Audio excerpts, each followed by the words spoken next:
سلام تخطاتل راديو اس بي اس مكونن تسفاي كما يتقنيو نلومي كتات زرستو حصير لبولد زانتا يحزلكم قريبه زلكم صحاف الزانتا بوقوتو سيم كون كولو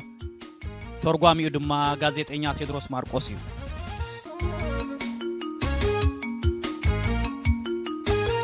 كتات درست بوقوتو سيم ترجم ቴድሮስ ማርቆስ حدا زمن ابتا مدينه حبشه زنبرت اخسوم انتلا ياب غربابتا نوبيان يمنن سلام نگسه اورا اب اخسوم بلصقنا سفنه كله انجرانا وينن صغبه دحر حيدت عمتات كامونغو مسغونات ليقاونت اخسوم حدا تنغوس اب ترخبلو غبائه لبوناي زرين ندخ زارب بله تفقدلو دما وغرماو نغوس بله بتمعز دمصو غرماو نغوس اخسوم تركبلو خنت نرغو حلناي سغات فطيرلو له زشاقلو دما ببقرب نابزم وغناي كيتااتاتو يترفن منጭ سغاتكا انتايو بلا نغوس التليق كبره جمره كم زنريو ام منغستنا سلام بزي متن سفينو يركب ماذا بارود كابشتنا نويح زمن كوينو ناي زمران فخران زيماتا ترسيعم نوزم غواسوتنا اندو سمعوم زيماتاتهم حدما بعلقنا نفقر نمبر نعتا سبنتن جغننتنا يركبوا والتاتاتنا بتسقلو مسفر على باساريت كوينوم سيفنا زبله غوديمو تورواሩ ኩናትና ምሪቱ ነጋሪትና ጥሻ ውሒጥዎ ሰላም ልምድታትና አንቱ ፊታትና እናጥፊልና ከምት መረባዕ በዘይ ሕጡብ በዘይ ናሕስ መረባዕ ዘይከውን ንሕናውም በዘይ ነውፅን በዘይ ቱታን بزي عوتنان بزي سعرتنان نحنا يكوننا غرماونتكا خمتفلطو انبسا مسميدا قعيم مرأي نغزيو بهزبل تريت كهون يخل دير حاصير اوان گن يسلكيو كلنا عين تنبسا نميدا قصاددان حماشي شخو زغاغلان كرياي نافقا ونغوس رغابيتنا بسغنتاتنا سفيرن غرب هوسانا ابغاروتاتنا بقيلو يلوم نزدهلو لخاي تسمعيهم حيال منغستي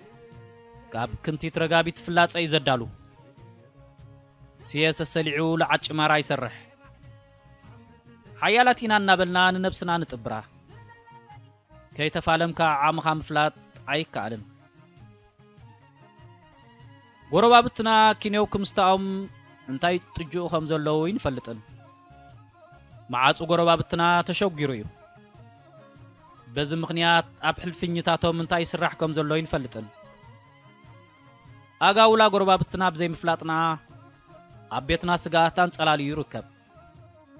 ونغوس فتنا اب زي بلو زمنينا نبر زلنا فتنا زي بلو زمن دما نحق تفطرو يزابعو اسكن زما غوابزنا تملكتوم كم غرزو محاخلتنا طباتن كوصو جميروم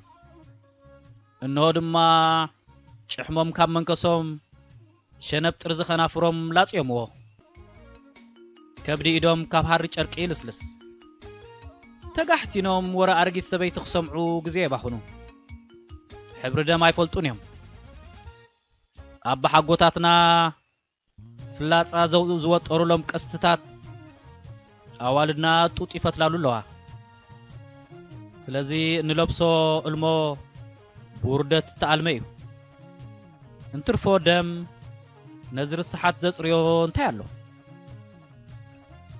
ሞንታይ ሓይሽ በለ ንጉስ ንኑቢያውያን ዘይንፋሎሞም በለ ትሊቕ ንቢያውያን እንታይ ገይሮምና ኣብቲ ንኽልቴና ዝፈሊዶ ዳዕሮ ተኺሎም ኣለዉ እሞንተ ተኸሉኸ እቲ ዳዕሮ እናስፋሕፍሐ እንተመጺኡ መሬትና ሙሳዶም ኣይተርፍን ሞንታይ ሓይሽ ነቕምሶም በለ ትሊቕ ንበሎም በሉ መኳንንቲ በልዎም በለት ንጉስ ኩነታት ተቐያየረ ደቂ ኣንስትዮ ቆሎ ኣብ ምቕላው ጭቡጦ ኣብ ምስንዳ ተጸምዳ ደቂ ተባዕትዮ ምንጻር ዕላማ ብተመልከተለይ ተታሓዝዎ ዝበለይ ዋልታታት ከካብ ተሰቕልዎ ወረዱ ቀስትታት ተወልወለ ፍላጻታት ተሳሕለ ኣሳጉማ ኣጓብዝ ተለወጠ ጓሶት ሕደማ ፍቕሪ ኣብ አንደበቶም መኸኸ ጎላጉል ዱሩን ኮረቢትን ቃና ደንብ ዘለዎም ዜማታት ተመልኡ ባንዴራ ኣኽሱም ካብ ተኻሳ ተበራበረ ሒደት ኣዋራ ሓለፈ ካብ ኑቢያ ድማ ደብዳቤ ተሰደ ዛቲ ጦማር ተፈነወት ሃበ ንጉስ ኣኽሱም ሊቃውንቲ የመን ሓደ ሓበሬታ ሂቦምና ንስኻትኩም ኣኽሱማውያን ናብ ልዕለና ሰራዊት ከተኽትቱ ከም ተሰናዳእኹም ሓቢሮምናስ ሓዚና ይኹን እምበር ጠንቂ ምስ ሰሓብና እቲ ኣብ ዶባትና እተተኽለ ዳዕሮ ምዃኑ ስለተገንዘብና ንሰላም ዝሓይሽ ጌርና ኣለና ካብ ሎሚ ጀሚሩ እቲ ዳዕሮ ክቁረጽ ትእዛዝ ኣመሓላሊፍና ኣለና ይቕረ ግበሩልና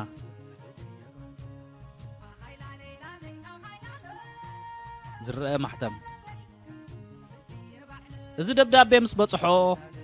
ወዮ ንጉስ ንሊቃ ጸውዖ እንታይ ይሕሸና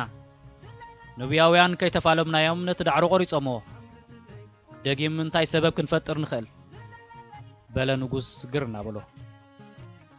ግርማው ጎይታይ በለ ትሊቕ ዝሰማዕናዮ ዜና ብሓቂ ዘቆጥዕ እዩ ኣማእዚኻ ከም ትፈልጦ ሰራዊት ክንውድብ ብዙሕ ንዋይ ብዙሕ ጉልበት ብዙሕ ግዜ ህሊኽና ኢና ኣጓብዝና ክካብ ሞዮም ኣፈናቂልና ዓጢቕናዮም ኣለና ኣንስትና ንጽባታትን ሓንኩኸን ስንቂ ኣሳናዲአን እየን እዚ ኩሉ ብዘይገለ ተግባር ብላሽ ክኸውን የብሉን ግርማዊ ንጉስ በለ ብቓና ምሕፅንታ እሞ እንታይ ግበር ኢኻ ትብለን ዘለኻ ውጥን ወፈረና ሰልዩ ንኑቢያ ዝሓብሮም መንግስቲ የመን እዩ ስለዚ በዚ ምኽንያት የመናውያን ንሉዓላውነትና ግሂሶም ኣለዉ ስለዚ ንቕሎና ስለምንታይ ናብ የመን ዘይነቕንዖ ኣማራጺ ተረኽበን ንጽባሒቱ ኣዋጅ ተኣወጀ ጸላኢትና ናብ ዝኾነት ሃገር የመን ክተቱ ኣብኡ ህያው ዘበለ ኩሉ ኣጽንትዎ ንኸተማታቶም ድማ ናብ ሓሙኽሽ ትድቅዎን ካብ ንጉስ ኣኽሱም ተላኸ ደብዳቤ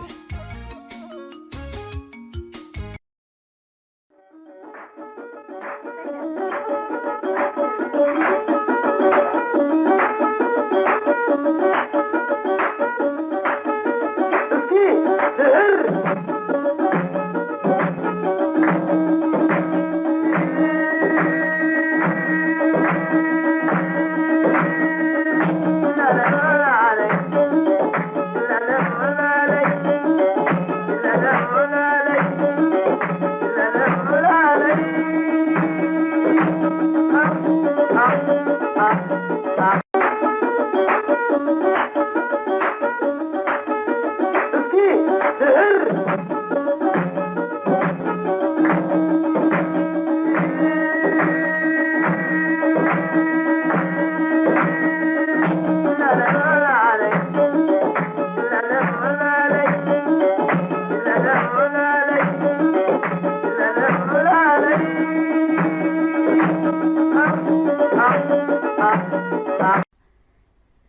ብስራት ነፍቀርት ንባብ መጽሐፍቲ ኤርትራውያን ኣወጻአ ሃገር ኣበይ ክንረክብ ንኽእል ኢልኩም እትሽገሩ ሰባት ውሕዳት ኣይኮንኩምን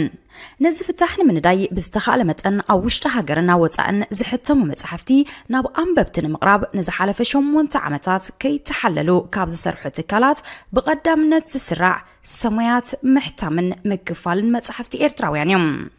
ኣብ መርበብ ሓበሬታ ሰማያት.com ናብ ኣሜሪካ ካናዳን ሃገራት ኤውሮጳን ዝለኣኹ ልዕሊ 450 ዓይነት መጽሐፍቲ ብኣሽሓት ቅድሓት ይርከቦም ሰማያት መሸጣ መጽሐፍቲ መበቆላውያን መጽሐፍቲ ብናይ ትርጉም መጽሐፍቲ ተዋሒጦም ከይተርፉ ዘይተኣደነ ጻዕሪ የካይድ መርኣያ ናይ ዝኸኣ ታሪኽ ህይወት ሓርበኛ ቦና ወልደ ኣብ ወልደ ማርያም ትኩ ይሕደጎ ኪዳነ ክፍሉ ዓብደል ቃድር ከቢረ ሼኽ ኢብራሂም ሱልጣን ዶክተር ፍጹም ገብረ ስላሴ ጠበቃ ጸጋይ ኢያሱ አዝማች በርሀ ገብረ ኺዳን ብላታ ካሕሳይ ማሉ ጀነራል አማን ዓንዶም ብርሃና ጸልማት ወዘተ ዝኣመሰሉ ልዕሊ 35 መበቆላውያን መጽሐፍቲ ሕቲሙ ኣብ ምክፍፋል ይርከባሎም ሰማያት መሸጣ መጽሐፍቲ ዝርግሐ መጽሐፍትን ምድንፋዕ ንቕሓት ኤርትራውያን ክብን ምባልን ንኤርትራውያን ጸሐፍትን ደረስትን ምትባዕን ኣብ መላእ ዓለም ምስ ዝርከቡ ኣብ ምሻጥን ምክፍፋልን መጽሐፍቲ ኤርትራውያን ዝነጥፉ ውልቀ ሰባትን ትካላትን ተረዳዲኡ እናሰርሐ ንዕብየት ስነ ጽሑፍ ሃገርና መሪሕ ተራ ምጽዋት ይርከብ ናይ ቅድምን ሓድሽ መጽሐፍትን ምርካብ ምርጫኹም ኣብ ሕብራት መንግስታት ኣሜሪካ ንዝመደበሩ ሰማያት መሸጣ መጽሐፍቲ ይኹን ምርጫኹም ዘዳለኹም መበቆላው ጽሑፋት ብመልክዕ መጽሐፍ ናብ ኣንበብቲ ንምቕራብ ሰማያት ምሕታምን ምክፋልን መጽሐፍትኹም ብዝደለኹም ዓይነት ወረቐትን ገበርን ብርትዓዋ ጋሕቲሙ ከረክበኩም ይኽእል ማኣስ ዝጥራሕ ጽሑፍኩም ክኢላ ቋንቋ ክሓልፎ ሓገዝ ኣርትዖትን ንድፊ ገበርን ዝሰርሑልኩም ክኢላታት ኣብ ምርኻቡን ሓገዝ ክንገብር ንኽእል ብጽሑና ብስራሕና ክትዓግቡ ኢኹም